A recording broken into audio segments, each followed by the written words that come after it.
in the financial services industry and also in financial services resources, the number one thing you read is start early. It's never too late to go back Right. and start making sure those building blocks are in place, put in the work and start the process, whether it's talking to your kids or your heirs or if you're just starting out and trying to put good practices in place. I think that's exactly right. And again, the idea that we're all going to live longer, right, makes that even more profound. We run financial plans for people or cash flow analyses, and we run them to 91 or 92 or 95, right? And I think the life expectancy has gone up to 85 or 86 these days, and over the next 10 or 15 years, who's to say what it goes to? It's interesting because I mean, even, we even run them for longer in certain cases because it's almost like you don't even want to put something in front of a client that's less than, like, no, like you're going to live to Sure, 100. You're going to, sure. I mean, think about how many insurance in-force illustrations we see. mhm. Say, oh, this is great. This lasts to the client's age 90. We're like, no, that's not great, No, yeah, right?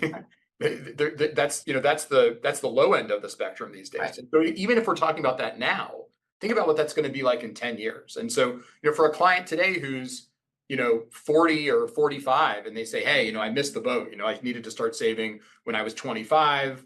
Um, there's nothing for, it's lost. I don't have the power of compounding, all those things that work for you. Well, wait a second. Why are you saying that? Unless you think you're going to die when you're 65, then maybe. But if you're going to live to be 90, 95, 100, you got plenty of time. And again, there's always a good reason to create these good habits, right? We know from talking about books like Atomic Habits, James Clear, that developing habits takes a long time. There's the 1% change. You got to do it repeatedly over and over and over again until it becomes a habit.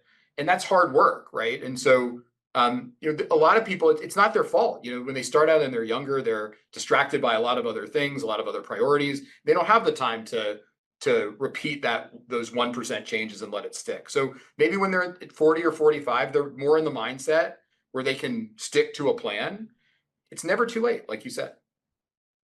Interesting because it's a mindset shift in how you think about it. Um, Totally.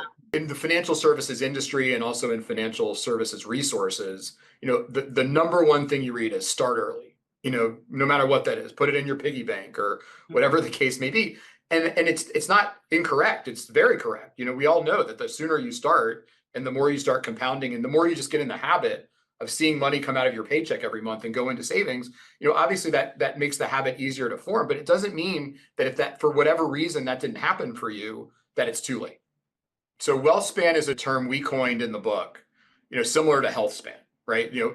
I thought it was really profound, that they coined this term health span because, again, it's not just about how long you live, but you want to live long and healthy. You don't want to live to be 120 if the last 20 years you're breathing out of a tube.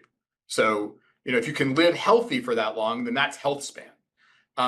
Alongside health span has to be wealth span, right? Which isn't just on paper, the idea that you can scrape by, for that 120 years, but that you can live a healthy financial life alongside your healthy physical life at the same time, right?